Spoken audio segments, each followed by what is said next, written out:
नमस्कार दोस्तों, आपका स्वागत है अच्छा लोक में।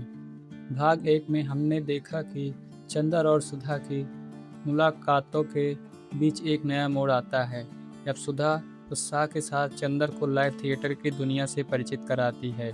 यहीं से उनकी बातचीत और रिश्ता एक नई दिशा लेने लगता है। अब आइए सुनते हैं मुसाफिर कैफ़े का भाग 2, जहां कहानी भावनाओं, संवादों और नए अनुभवों के साथ आगे बढ़ती है। तो बिना किसी देरी के शुरू करते हैं भाग 2। तो मैं अपने फ्रेंड को एक झापड़ मारकर शोर मचाने लगती थी। इससे क्या होता था कि जो बंदी सही में छेड़ रहा होता था उसकी फट लेती थी।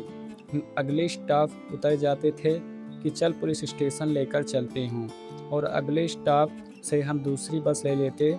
मेरे सब फ्रेंड्स ने बहुत थप्पड़ खाए हैं मुझसे, तो अब नहीं करती थप्पड़ मारने वाला लाइव थिएटर। कभी कभार, जैसे अभी एक्टिंग की ना उस बंदी के सामने, बट अब थिएटर करती हूँ।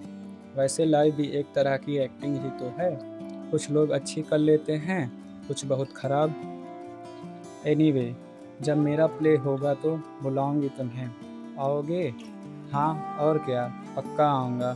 तो क्या प्रोग्राम है आज का? किसी और से भी मिलना है? नहीं, कोई प्रोग्राम नहीं है। प्ले देखने चलोगे? कौन सा? कोई सा भी जो चल रहा होगा। थिएटर की बात हुई तो प्ले देखने का मन कर गया। चलो। प्ले के बीच में तुम मुझे थप्पड़ लगाकर अपना लाइव थिएटर मस्त शुरू करना बस। मुंबई में ऐसे तो प्ले के कई अड्डे हैं। उनमें से एक बड़ा अड्डा पृथ्वी थिएटर है और दूसरा एनसीपीए थिएटर। इन दोनों में से एक में अगर प्ले नहीं देखा तो समझिए मुंबई दर्शन अधूरा रह गया। सुधा और चंदर पृथ्वी थिएटर जुहू गए। पृथ्वी थिएटर पृथ्वीराज कपूर के नाम पर है, जहां अक्सर शशि कपूर साहब अपनी व्हील चेयर पर बैठे दिखे जाते हैं। वे कुछ बोलते नहीं, बस सबको देखते रहते हैं, और उनको ध्यान से देखने पर उनकी आंखों में पानी थोड़ा गाढ़ा दिखता है। रोज मुंबई स्टेशन पर कुछ लोग नहीं, सैकड़ों शहर, हजारों लोग और लाखों सपने उतरते हैं। हर एक सपना जो उतरता है ना, उसकी एक कहानी होती है। कोई घर छोड़ के आया होता है, तो कोई कुछ सब कुछ बेचकर, तो कोई खाली हाथ। ये सारी कहानियाँ कोई सुनना नहीं चाहता, और ये हर एक कहानी अपनी आप में एक फिल्म होती है। मुंबई में कहानी से फिल्म बनने की दूरी इतनी ज़्यादा है कि कई सपने चलते चलते, भटकते भटकते, ठोकरे खाते खाते पहले ही दम तोड़ देते हैं। रोज लाखों सपने मुंबई में दम तोड़ देते हैं, फिर भी यहाँ अगले दिन स्टेशन पर उतरने वाले सपनों की भीड़ में कोई कमी नहीं होती। थोड़ा अजीब शहर है ना। उन सारे सपनों में से कुछ सपने रोज शाम को पृथ्वी थिएटर पर आते हैं, इसीलिए पृथ्वी का माहौल बड़ा मस्त रहता है। हर टेबल पर एक फिल्म बन रही होती है। कुछ लेखक टाइप के लोग नोट पैड लेकर बैठे होते हैं। टीवी और फिल्मों में काम करने वाले चेहरे यहाँ अक्सर दिख जाते हैं। हर किसी को किसी बड़े आदमी ने काम देने का वादा किया होता है। मुंबई में लोग एक वादे, एक मीटिंग के भरोसे ज़िंदगी गुजार देते हैं। यहाँ एक किताबों की दुकान है, जहाँ हिंदी किताबें कम होती हैं लेकिन मिल जाती हैं। जब सुधा और चंदर पृथ्वी थिएटर पहुँचे तब सारे टिकट बिक चुके थे, लेकिन सुधा ने किसी तरह टिकट का जुगाड़ कर लिया। सुधा प्ले इतने ध्यान से देखती थी कि उसकी पलकें झपकना भूल जाती थी। सुधा के साथ एक आध बार ऐसा भी हुआ कि उसकी पलकों से बिना बताए पानी की 2-4 बूंदें बाहर आ गई। चंदर का ध्यान प्ले पर कम, सुधा पर ज़्यादा था। जैसे जैसे थिएटर की लाइटिंग बदल रही थी, ठीक उतनी ही तेज़ी से सामने एक्टर्स के भाव बदल रहे थे, और उतनी ही तेज़ी से सुधा के चेहरे का रंग भी बदल रहा था। प्ले खत्म होते होते सुधा, थिएटर की लाइट और स्टेज के एक्टर तीनों मिलकर एक हो गए। प्ले खत्म होने के बाद सुधा बहुत देर तक कुछ नहीं बोली। चंदन ने डिनर के लिए पूछा तो बोली, प्ले कैसे लगा तुम्हें? अच्छा लगा। बस अच्छा, बहुत अच्छा नहीं लगा। ठीक है, बहुत अच्छा लगा। रोती भी हो तुम, बस प्ले में। सही में रो रही थी या एक्टिंग कर रही थी? तुम्हें क्या लगता है? मुझे लगता है कि बस रोते हुए ही हम एक्टिंग नहीं करते। I am impressed. डिनर करें? मन नहीं है। मन तो मेरा भी नहीं है। फिर पूछा क्यों? लगा इसी बहाने थोड़ी देर और साथ रह लेंगे। चालू हो गया ना फ्लर्ट तुम्हारा? फ्लर्ट का भी एक रूल होता है, जो भी बोलना है उसको किसी बहाने से नहीं, डायरेक्ट बोल दिया करो, बेटर रहता है। सुधा, क्या? कुछ नहीं, बोलो अभी। अब बातें बीच में मत छोड़ा करो। थोड़ी देर और साथ टाइम स्पेंड करें। चलो, पास में ही समंदर है, वहाँ चलते हैं। समंदर अच्छा लगता है तुम्हें? बहुत। और तुम्हें? मुझे पहाड़ ज़्यादा पसंद है। तो अपने हनीमून पे ऊटी वूटी जाओगे? नहीं, हनीमून पर मसूरी जाऊंगा। कोई ख़ास वजह? मसूरी में घुसते एक होटल है, हनीमून इन नाम का। बस जब पहली बार मसूरी गया था तभी डिसाइड कर लिया था कि वहीं जाऊंगा हनीमून मनाने। बढ़िया है, हमारी शादी नहीं होने वाली, वरना पहला झगड़ा तो हनीमून को लेकर ही हो जाता। क्यों, तुम्हें कहाँ जाना है हनीमून पर? कहीं भी जहाँ समंदर हो। हनीमून पे तुम्हें ऐसी जगह जाना है जहाँ समंदर हो, और शादी तुम्हें करनी नहीं है। थोड़ी पागल नहीं हो तुम?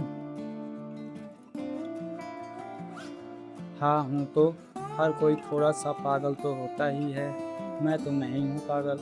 तो ढूंढो अपना पागलपन, उससे क्या होगा? थोड़ा सा पागल हुए बिना इस दुनिया को झेला नहीं जा सकता। चंदर को सुधा की ये पागलपन वाली बात छू गई। ये सुनकर वो चुप हो गया। बातें जो हमें अच्छी लगती हैं वो हमें धीरे धीरे सहलाकर शांत कर देती हैं। चंदर जब बहुत देर तक कुछ नहीं बोला तो सुधा ने कहा, क्या सोचने लगे हो तुम?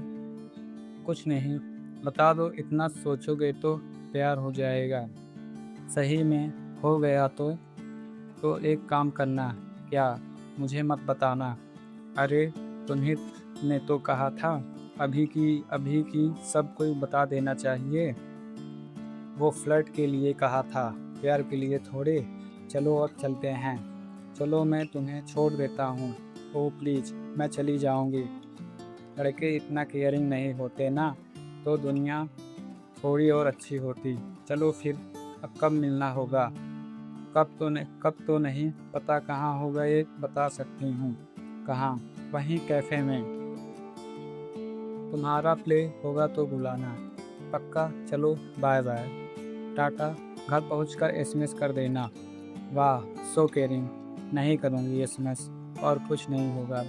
मुझे don't worry, it was a day well spent. ये सब बोलकर चिप होने वाली बातें मत करो। इस मुलाकात के बाद दोनों अपने अपने घर चले गए। चंदर जब कपड़े चेंज करके सोने जा रहा था तब सुधा का एसएमएस आया। Reached safely, nice meeting. इस एसएमएस के कई जवाब चंदन ने अपने मोबाइल पर टाइप किए, लेकिन कोई भी जवाब भेजा नहीं। ज़िंदगी की कोई भी शुरुआत हिचकिचाहट से ही होती है। बहुत थोड़ा सा घबराना इसीलिए ज़रूरी होता है, क्योंकि अगर थोड़ी भी घबराहट नहीं है तो वो काम ज़रूरी नहीं है, या फिर वो काम करने लायक ही नहीं है। चंदर से सुधा को मिले हुए करीब 1 महीने हो जा रहा था। इस बीच ना सुधा का कोई एसएमएस आया, ना ही चंदन ने चेक होने के डर से कोई एसएमएस या कॉल किया।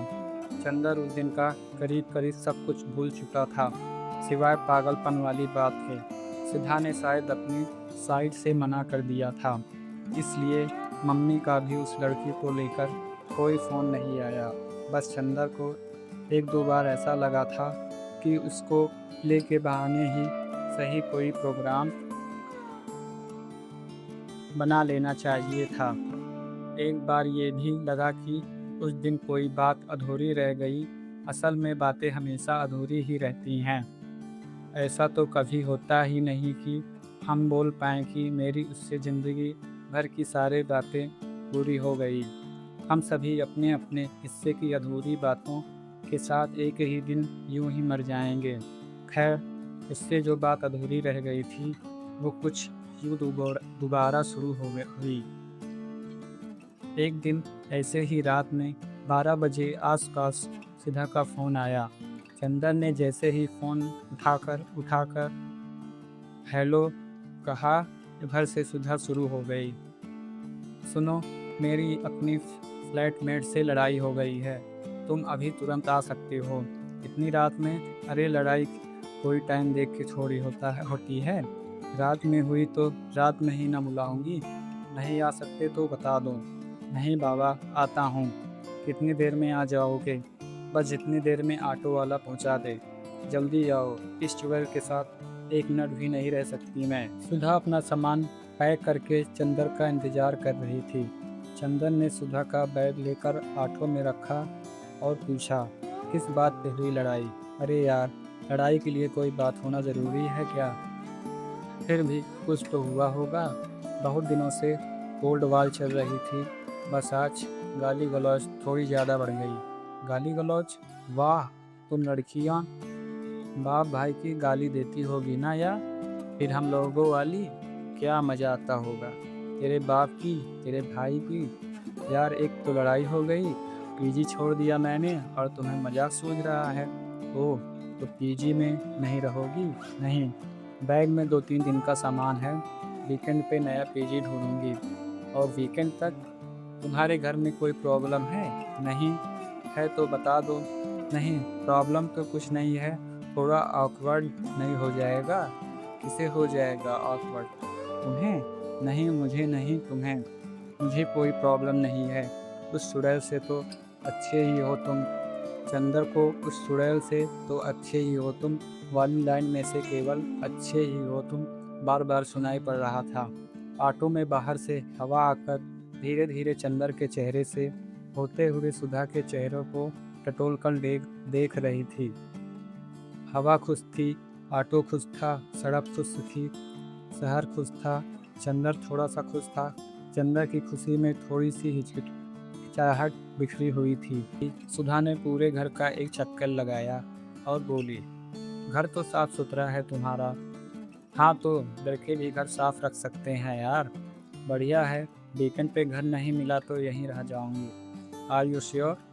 हाँ और क्या, तुम्हें कोई प्रॉब्लम है? नहीं नहीं, लाओ सामान अंदर रख देता हूँ। कुछ खाओगी वैसे?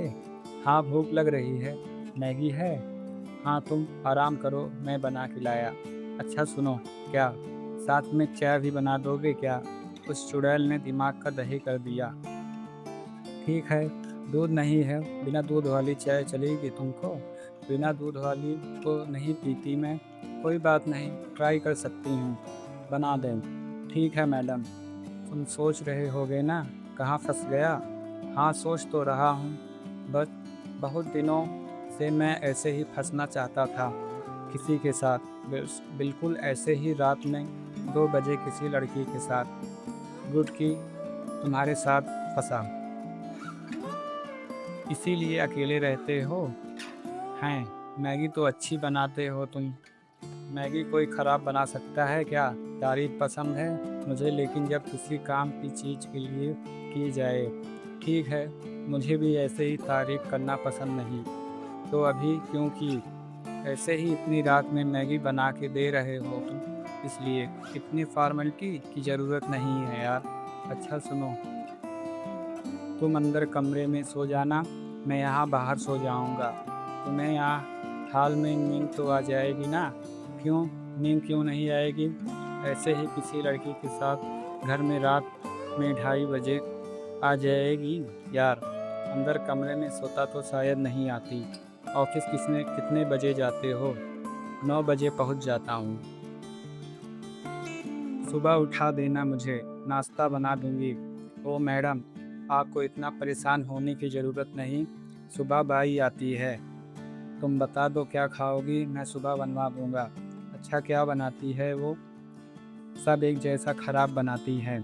कोई बात नहीं, मैं सुबह बात कर लूँगी उससे। अब सो जाएं, 3 बज गए। तुम्हें कितने बजे उठना है? बाई आने पर उठा देना। चलो, गुड नाइट। गुड नाइट सुनना बिल्कुल ही पसंद नहीं मुझे। मुझे भी पसंद नहीं है। फिर बोला क्यों? थोड़ी फॉर्मेलिटी कर रहा था। ठीक है, तुम करो फॉर्मेलिटी, मैं कल अपनी किसी फ्रेंड के यहाँ शिफ्ट हो जाऊँगी। सॉरी यार, आगे से नहीं होगा, प्लीज़ शिफ्ट मत होना। अच्छा, लेकिन मुझे सॉरी और प्लीज़ से भी नफ़रत है, समझे? ठीक है, सॉरी, गुड नाइट, प्लीज़ सब वापस दे दो। दे दिए वापस। तुम भी क्या याद करोगे? चलो सो जाओ अब। सुधा वैसे भी अपनी पीजी वाली लड़की से लड़कर काफ़ी थक चुकी थी। उसके घर में वैसे ही गहरी नींद आई जैसे कि अपने घर के बिस्तर पर नींद आती है। चंदर को बहुत देर तक नींद नहीं आई, जैसे कि वो अपने घर पर नहीं किसी और के घर सोया हो। आगे की कहानी हम भाग 3 में पढ़ेंगे। तब तक के लिए धन्यवाद।